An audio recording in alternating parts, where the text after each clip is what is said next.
Hello, my name is Alana, and I am from the Equality Sector of our youth organization, YAF, Youth Action for the Future, where we strive to educate young people about problems going on in our world. Today, I will be talking about the Ukraine crisis and war between Russia, and this is going to be a pretty serious video compared to my other ones. Not to say that my other subjects that I talk about aren't serious, but this is it talks about a lot of murder and killing, so just a warning.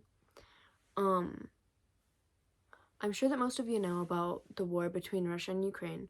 The war was trending when it first began in February 2022. However, over time, this popularity has decreased, and some people don't even know that the war is still ongoing. People treated the war like a trend, which is pretty horrible considering it's a war, something that kills people and rips families apart. Regarding the fact that so many huge issues in the world are forgotten after a week or two, I put myself up to educating you all on the subject. So the war officially started on February 24th, 2022. However, unusual movement from Russian troops began in November of 2021. There were reports from the United States claiming that there were Russian troops on the Ukrainian borders. Tensions between Russia and Ukraine have been high since 2014, when Russia seized Crimean Peninsula located in Eastern Europe. It is still not completely clear what Vladimir Putin, who is the person commanding all the troops to do this, wants. He's the president of Russia. Before the war began, the United States attempted to negotiate with Russia. They warned Russia of what would happen if they went through with the war, such as the economic and political struggles they would face. Another thing that happened before the war was that Putin claimed that Ukraine should be prohibited from entering NATO. Of course, Ukraine was not denied from entering NATO. Ukraine was unable to join NATO because they were in the middle of a war.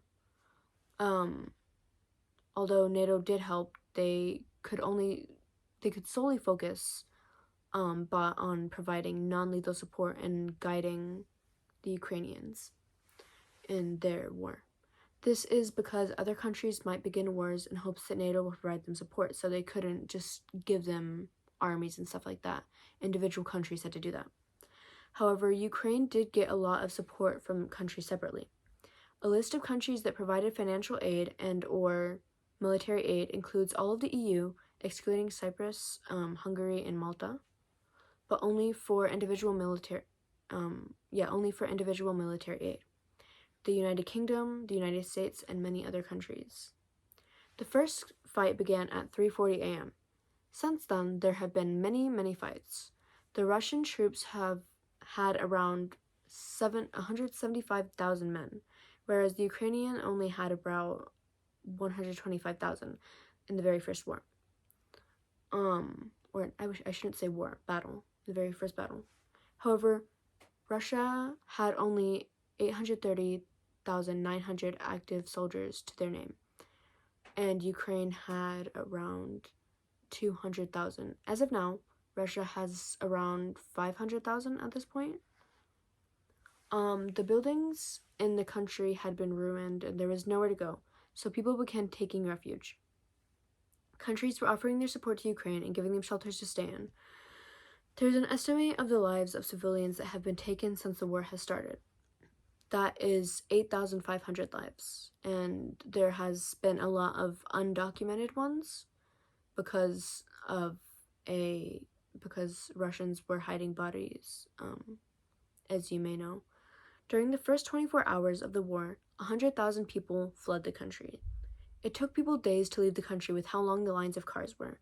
Most of these people that were leaving were children, women, and the elderly, because a lot of men were permitted not to leave. They had to join the army. They would be forced to fight in the war. In total, there have been around 8.1 million Ukrainian refugees that have left, and there remain around 8 million people in Ukraine still who have been unable to leave. Thankfully, so many countries opened their borders, otherwise a lot more lives would have been lost. This war has affected the whole entire world. Even though we might not be in Ukraine, we can still see the effects of the war right in front of us. For example, although it's not like anything compared to people dying, it's just a small thing that has impacted us. It is one of the reasons for gas prices going up so much. This is due to the fact that Russia was one of the biggest suppliers of oil, as well as China, who is not supporting Ukraine in this war. Some countries have stopped taking in exports from those countries, and those that do had to pay a lot for them because of how horrible the Russian economy is at this moment in time. The Russian soldiers have been ruthless, killing innocent people and their children, bombing hospitals, and hiding bodies of people that have been murdered. They would bomb places that citizens would go to for shelter in Ukraine, and in one instance, they actually bombed this place where there was around 100,000 people taking shelter, and on the outside in Russian they wrote children. So yeah. They would bomb places that citizens would go for shelter, and a lot of people died in the bombings. Russia has since been investigated for war crimes. Of course, Russia has denied, but there is so much obvious proof. For one, the bodies of the people that they have killed, just laying across the streets. Most of what I've talked about so far only took place during the first month or two of the war. However, in a positive light, Ukraine hasn't lost all of their land. Kherson, I'm probably not pronouncing that right, but sorry. I think it's a small city in Ukraine, was liberated in November of 2022 with the support of countries such as the United States and Germany giving tanks for the Ukrainian army to use. There is still hope that this war will not be as harsh on Ukraine in the future as it has been. As great as this is, there are still attacks on Ukraine almost every day. Just yesterday, there were bombings in Ukraine. Even though the war doesn't seem like it's going to end soon, it is important that people don't forget that this is still an ongoing problem that is affecting everyone, most especially the people in Ukraine or the people who have fled Ukraine, who have not had resources. So don't stop reminding people that there's still a war taking place, because it seems that many have forgotten. Please stay safe. I'll see you next video. Thank you for watching and supporting YAF.